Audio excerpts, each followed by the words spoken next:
they have made. Before we come to Prime Minister's questions,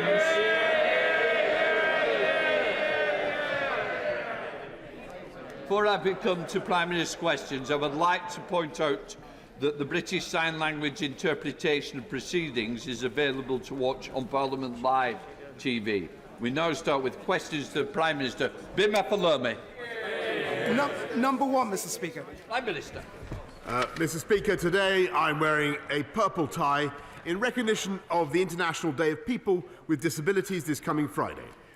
In July, we published the UK's first national disability strategy to help create a society that works for everybody. Mr. Speaker, I know that the thoughts of the whole House will be with those continuing to face disruption caused by Storm Arwen. My right honourable friend, the Secretary of State for Business, Energy and Industrial Strategy, will update the House on the continuing response to Storm Arwen after these questions. Mr. Speaker, this morning I had meetings with ministerial colleagues and others. In addition to my duties in this House, I shall have further such meetings later today. Thank you, Mr. Speaker. The Prime Minister and I have a shared commitment to protecting our natural environment and improving our biodiversity across the country. Indeed, it's why I'm campaigning to extend the Chilterns area of natural beauty towards the southwest of Hitchin. Would my right honourable friend set out how he plans to strengthen the protections for our countryside, whilst also ensuring that housing developments are both green and sustainable for the long term? Prime Minister. Yes, indeed, Mr. Speaker. I can tell my honourable friend that Natural England is considering an extension of the Chilterns area of outstanding natural beauty, and I'm sure they will listen to his passionate appeal very carefully. We now come to the Leader of the Opposition, Keir Starmer. Thank you, Mr. Speaker. Can I join the Prime Minister in his words on disability and the victims of extreme weather? Can I also mark World AIDS Day? Extraordinary advances mean people living with HIV on effective treatment can now enjoy normal life expectancy and are no longer at risk of passing on the virus. It's within our hands to end new transmissions in the UK this decade. We must do so, Mr. Speaker. As millions of people were locked down last year, was a Christmas party thrown in Downing Street for dozens of people on December the 18th? Prime Minister. Mr. Speaker, what I can tell the right honourable gentleman is that all guidance was followed completely during Number 10. And can I recommend to the right honourable gentleman that he does the same with his own Christmas party, which he's advertised for December the 15th, to which unaccountably he's failed to invite the deputy leader, Mr. Speaker. Keir Starmer.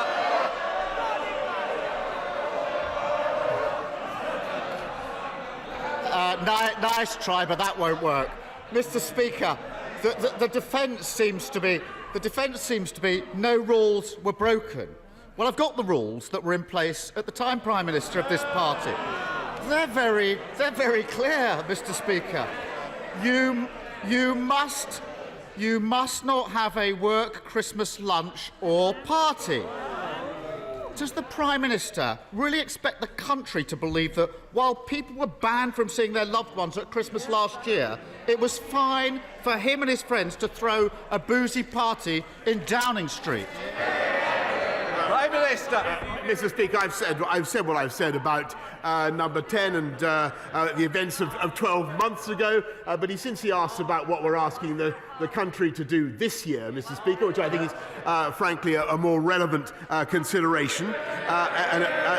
The important thing to do, Mr. Speaker, is not only to follow the guidance which we have set out, but also when it comes to dealing with the Omicron variant, to make sure that, as we've said, that you wear a mask on public transport and in shops, Mr. Speaker, and that you self-isolate if you come into contact with somebody who has Omicron, Mr. Speaker. And above all, what we're doing is strengthening our measures at the borders, but particularly, and I think this will be very valuable for everybody to hear, get your booster, Mr. Speaker.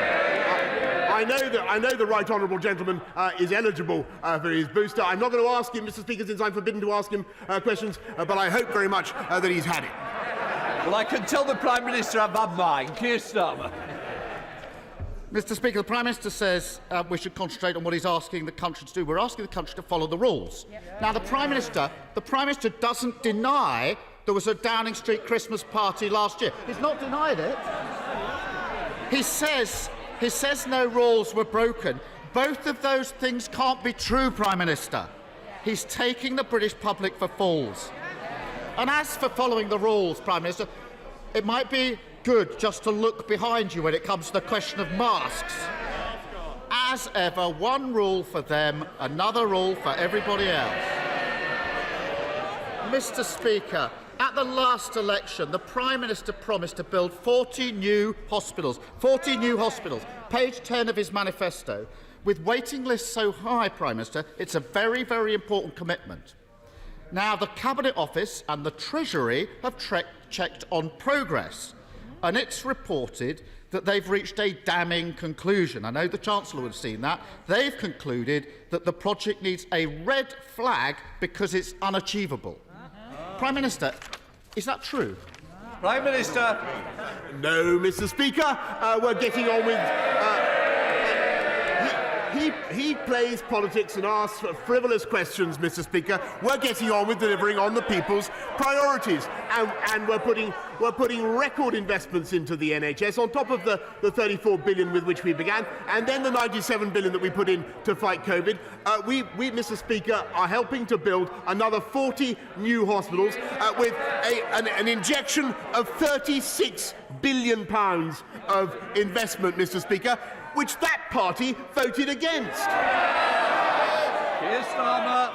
Well, this is strange, Mr. Speaker, because the government hasn't been denying the reports about the red flag, and they haven't done since, but now the Prime Minister does.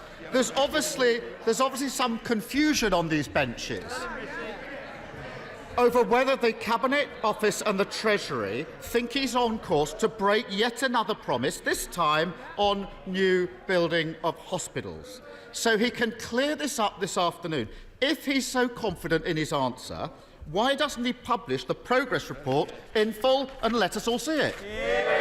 Prime Minister. Mr. Speaker, what we're doing is not only building 14 new hospitals, but we are also, and it's incredible that we've been able to keep going throughout the pandemic, Mr. Speaker, but we're also making record investments in our, yes it is, and we're also making record investments in our NHS. We have more doctors, more nurses working in our NHS than at any time in the history of that magnificent organisation. And rather than running down what they're trying to do, Mr. Speaker, and casting doubt on their efforts, he should get behind them, and he should support our booster campaign. Well, Mr. Speaker, there we have it. Prime Minister, I deny my hospital building programme has been flagged red as unachievable, but I don't have the confidence to publish the report. Mr. Speaker, the more we look at this promise, the murkier it gets. I've got a document here sent by the Department of Health to the NHS. It's called the New Hospital Programme Communications Playbook. I kid you not. It offers advice, Mr. Speaker, to make it easier to talk about the programme. Now, you might think that everyone knows what a new hospital is. I certainly thought I knew what a new hospital is before I read this document. But this guide instructs everybody to describe refurbishments and alterations on existing hospitals as new hospitals. We can all agree that refurbishments are a very good thing, but they're not new hospitals. So, Prime Minister, how many of the 40 are fix-up jobs on existing hospitals, and how many are actually the new hospitals he promised? Prime Minister. Mr. Speaker, you obviously don't always go around building on greenfield sites. What we are doing is massive. You rebuild hospitals, and that is what we have said for the last 2.5 years, Mr. Speaker. It is the biggest programme of hospital building this country has ever undertaken. It's being made possible by this People's Government, and it's in addition to what we're doing with the community diagnostics hubs, Mr. Speaker, and it's in addition to what we're doing in investing in our NHS. And I said it once, but I'll say it again. They had the opportunity to vote for that 36 billion. They turned it down, Mr. Speaker. We're getting on with the people's priorities. They're playing politics. And no wonder so many Tory donors paid so much for that wallpaper last year. It probably told me it was building a new flat. It's the same old story from this Prime Minister, week in, week out, defending the indefensible and broken promises. His mates were found to be corrupt. He tried to get them off the hook.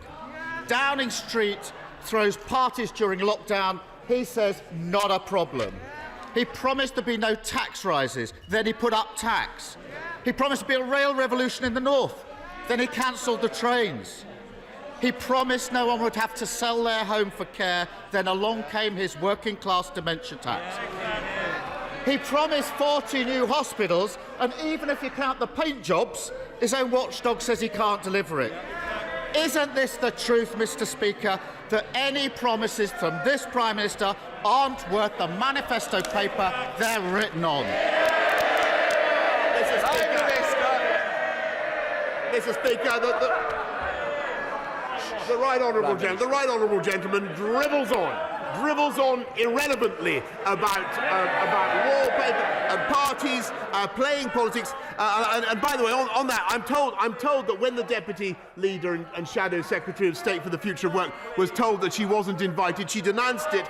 She denounced it as idiotic, childish, and pathetic. Mr. Speaker, they're getting on with factional. They're getting on with factional infighting. We are delivering for the people of this country. Today, cutting tax for the lowest paid people in this country. As a result of our universal credit changes, 1.9 million families getting £1,000 more in their pay packets this year. The biggest programme of rail infrastructure this century, Mr. Speaker. 3 new high-speed lines, and we're fixing social care. They have no plan whatever, Mr. Speaker.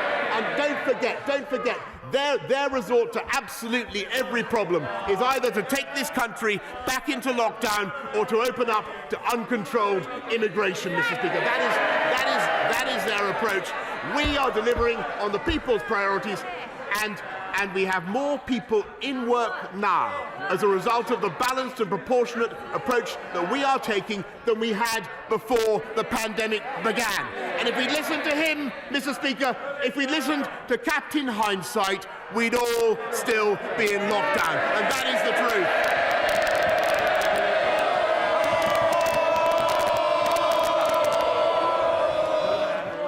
To hear to Mr. Rosendale. If you don't, come on, Andrew. Thank you, Mr. Speaker.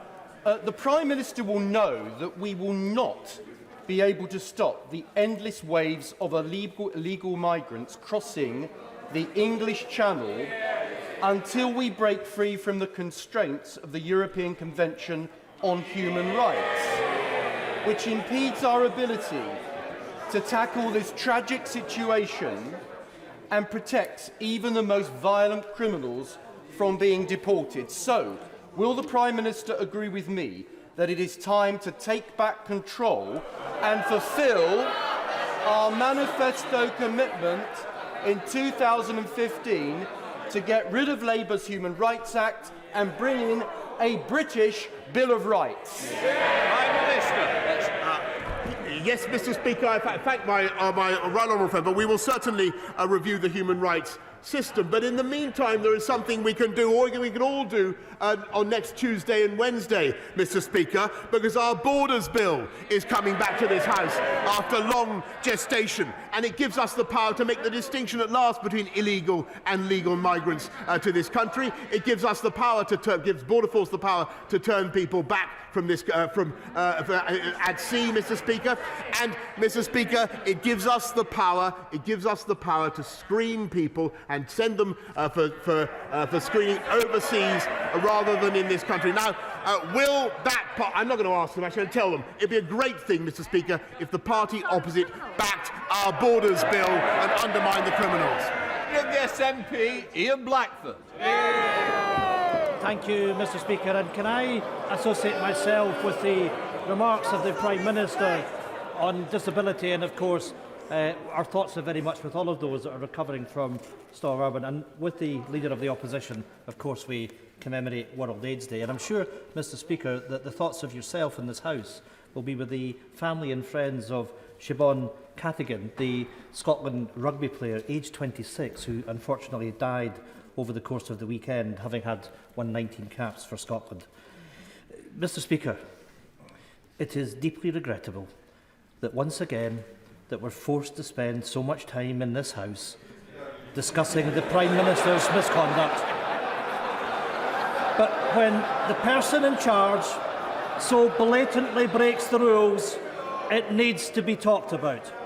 Last Christmas, the Prime Minister hosted a packed party in Downing Street, an event that broke lockdown rules. Rules that everyone else was expected to follow. Now, the Prime Minister might be denying it, but I've spoken to the Mirror newspaper this morning, and they are confirming what happened, and they have legal advice on potential illegality. At a time when public health messaging is so vital, how are people possibly expected to trust a Prime Minister when he thinks it's one rule for him and one rule for everybody else? Prime Minister. Well, Mr. Speaker, I think they should concert their line of attack more closely. I've said before that he's talking total nonsense. I think he would have been better off, frankly, saying something about the victims of Storm Arwen in Scotland and what we want to do. I'm afraid if I didn't hear it, he was drowned out by his supporters. But I think what we need to do is work together, the government of the UK working with the Scottish authorities to help those people get their power back, and that's what we're doing. Ian Blackford. This graceful answer, and clearly the Prime Minister can't even listen because I mentioned Storm Arwen. Mr. Speaker, the real reason why all this matters is because we find ourselves at another very difficult moment in this pandemic. This is at a time where leadership matters, when truth matters, and when trust really matters. Only this morning, leaked sage advice confirms that the UK government's current international travel restrictions will identify significantly fewer cases. That is exactly the same advice that the Prime Minister received from the First Ministers of Scotland and Wales on Monday, and he has ignored that advice. Since then, other countries, like Ireland and the US, are moving rapidly on international travel to protect their people. So will the Prime Minister finally convene a four-nation Cobra meeting to tighten travel restrictions, or will he continue to ignore the Scottish Government, the Welsh Government and his own sage advisers and imperil the health of the public of these islands? Prime Minister. I thank the right honourable gentleman, and of course we want to work closely with him, and there will be abundant opportunities today and the weeks ahead to concert our activity. But he's simply wrong in what he says about the steps that the government has taken to prevent the seeding of this variant from abroad. This country was actually the first to respond, Mr. Speaker, and for the 10 countries that are most likely to seed new variant, to seed Omicron in this country, we've put them on the red list, Mr. Speaker, so they have not only pre-departure tests, but they are also quarantined, Mr. Speaker, and I have to say that he is not right in what he says, and every other country in the world, 100%, I don't mind if he shouts, Mr. Speaker, I will tell him very calmly and quietly, 100% of the passengers arriving from every other country in the world must take a PCR test, and they cannot get out of quarantine, Mr. Speaker, unless they test negative. Those are balanced and proportionate measures designed to protect the British people from the Omicron variant, and that's the right approach to take. John Penrose. Mr. Speaker, Britain has some of the most unaffordable childcare in the developed world, which reduces opportunities for working families, particularly single parents, deepens gender pay gaps and makes levelling up much harder.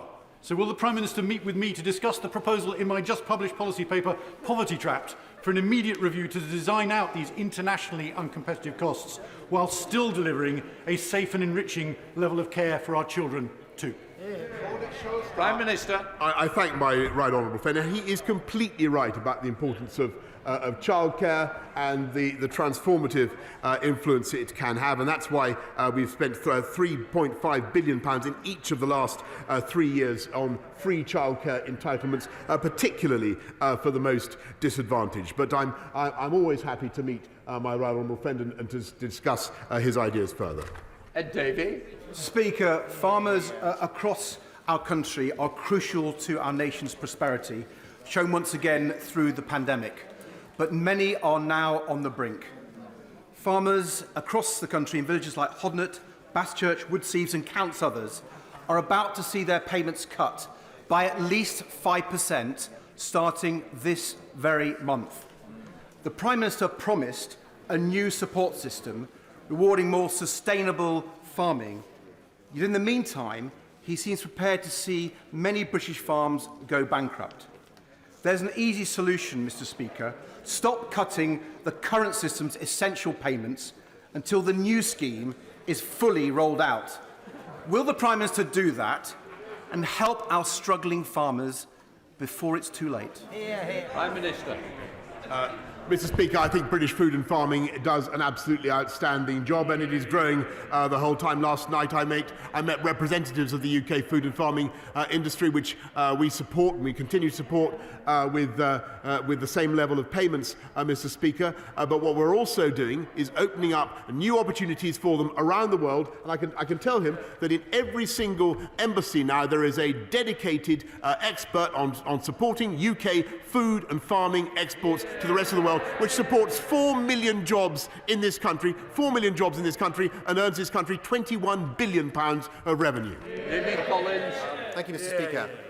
More needs to be done to tackle the people trafficking gangs that exploit migrants across Europe, promising to get into this country.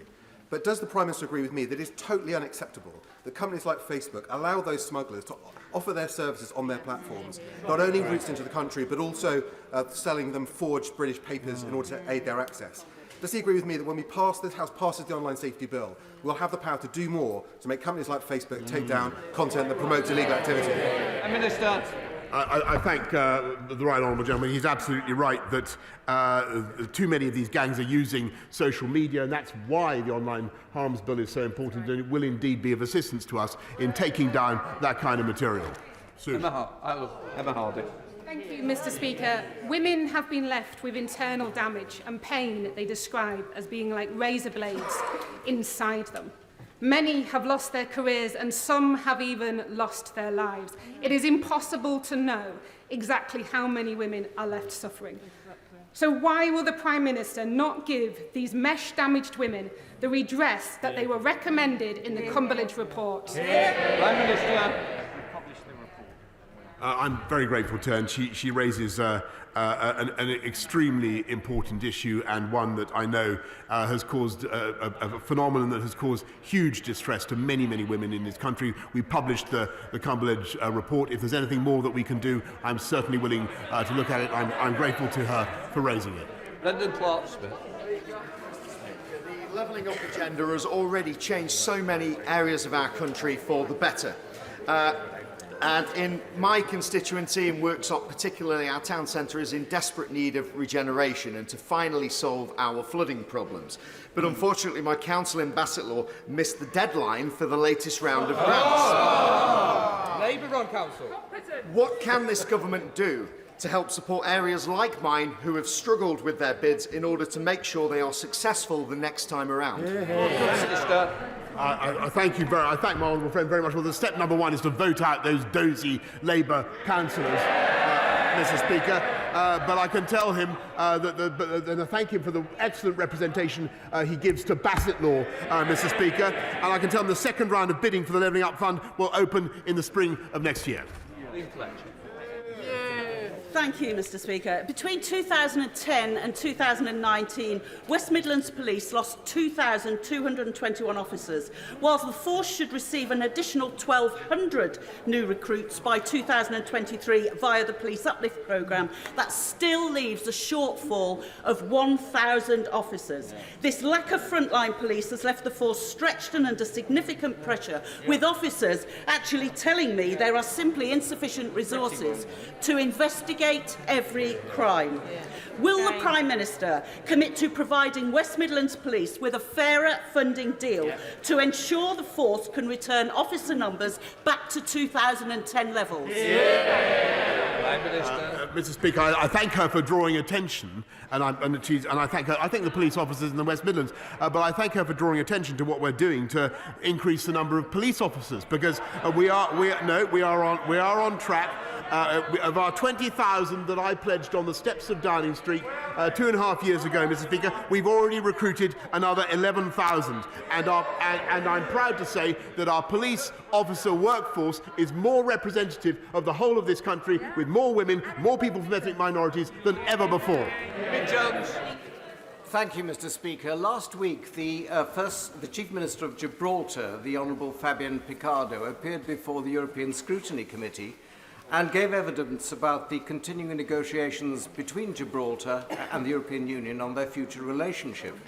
During the course of his evidence, the Chief Minister made clear that his ambition was that Gibraltar's future should be, as he put it, British, British, British. Yeah. Can my right honourable friend say what the government is doing to support the First Minister to achieve that aim, and in particular to exclude any role for the European Court of Justice? Yeah. Prime Minister. I thank my right honourable friend, and frankly I can't really improve on the verdict of my friend Fabian Picardo, the Chief Minister of Gibraltar. Gibraltar is British, British, British, and will remain so. And by the way, Mr. Speaker, I see no future role for the European Court of Justice. Christine Jardine. Thank you very much, Mr. Speaker. My constituency of Edinburgh West has some of the most polluted streets in our country. An estimated 1 in 29 deaths in Edinburgh is related to air pollution, and we don't meet WHO guidelines. So will the Prime Minister meet with me and discuss whether his government can support my private member's bill to tackle that issue, bring us into line and let us all breathe a little easier? I thank her for what the issue she mentions. It's incredibly important, but that's why we're moving now to all-out electric vehicles across the whole of the country, faster than any other European country. And our clean air strategy has been praised by the World Health Organization as an example for the rest of the world to follow. And we'll be setting out our evidence-based approach and the targets that we're setting. But of course, I'll be very happy to make sure that she meets the relevant minister to set out her case. David Davis. Thank you, Mr. Speaker. Last month, the drug company Pfizer announced a successful trial of a new treatment called Paxlovid. The trial showed the drug to be roughly 90% successful at stopping death or better. The vaccine strategy today is an enormous success, but it leads to a never-ending biological arms race against a mutating virus. As a supplement to the vaccine strategy, this treatment will allow governments around the world to avoid the need for future emergency restrictions. What's the government doing in the short term to secure supplies of this revolutionary treatment, and in the long term to enable factories to be built here to produce it in Britain? Prime Minister. I thank him very much, and he's spot on. Of course, the rollout of Paxlovid within the UK, within the NHS, will depend on approval by the MHRA, but the government has, as a precaution, already invested in hundreds of thousands of courses of that drug. Jessica Moore.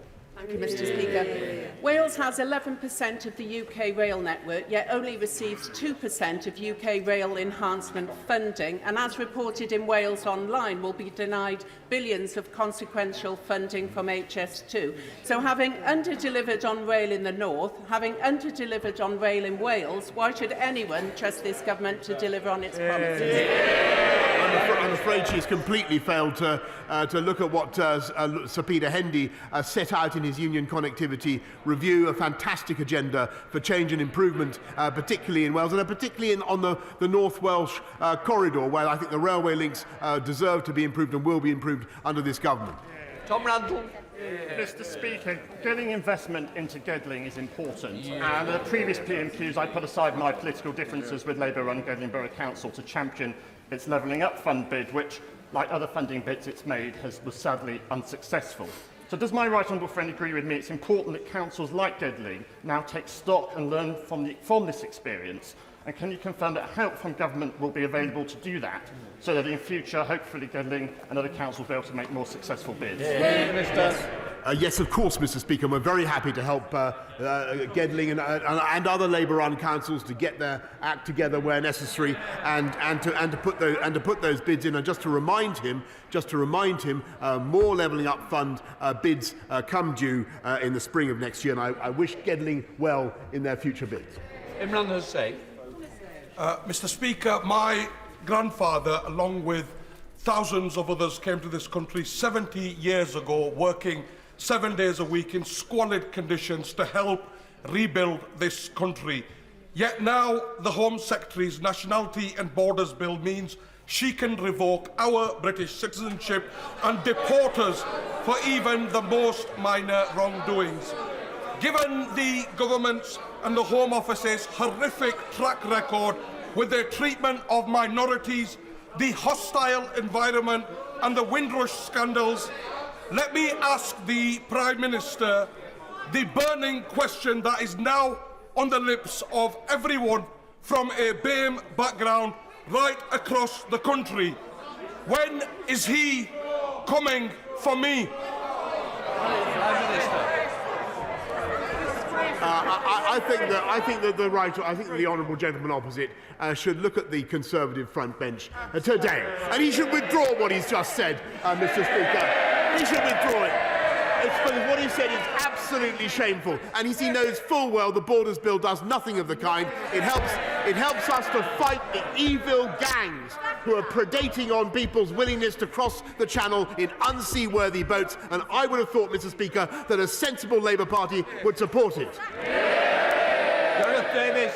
Thank you, Mr. Speaker. This Saturday is Small Business Saturday, and I'm proud to represent some fantastic local businesses like Kays of Grantham, the Stamford Notebook Company and the Bourne Bookshop. This government has provided unprecedented support throughout the pandemic. Can the Prime Minister assure me that his commitment to our high streets will continue long into the future? Prime Minister. I thank my honourable friend for all the support he gives to Grantham and Stamford, and I can tell him that Small Business Saturday is receiving huge support from the government. We had a kind of festival last night to celebrate it in Downing Street, and I encourage everybody to get out this Saturday, Mr. Speaker, and safely with your mask on, Mr. Speaker, when you're in your shop. But that should be no inhibition on people buying in their shops up and down this country. Final question, Ian Byrne. Thank you, Mr. Speaker. Next week, the 97th victim of the Hillsborough tragedy will receive the freedom of Liverpool. Andrew Devine passed away earlier this year, aged 55, having defied the odds to survive the injuries he sustained at Hillsborough, aged 22. A coroner's inquest in Liverpool in July ruled that he was unlawfully killed as a result of the disaster, making him the 97th victim.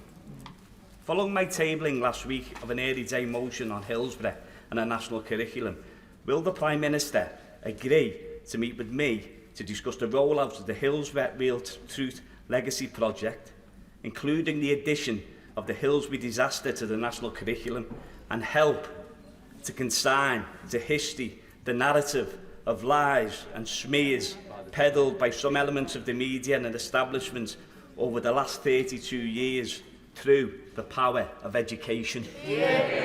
Prime Minister. I thank the honourable gentleman for the powerful point that he has just made, because even though 32 years have passed since that devastating tragedy, I know that the wounds remain very raw in Liverpool. And what I can say to him is that the government is committed, as he knows, to continuing engagement with the families of the bereaved, and to making sure that the lessons from that tragedy continue to be properly learned, and that the victims of Hillsborough are never forgotten, Mr. Speaker. But I'm also happy to make sure that he meets the relevant minister to take forward an agenda I think is shared by people up and down this country.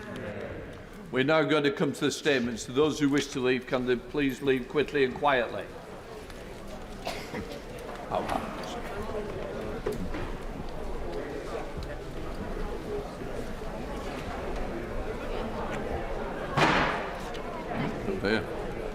Yeah, don't worry.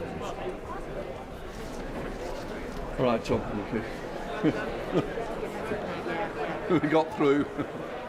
Rosie, put that phone down. I know, she's got the phone on. She's not answering her phone.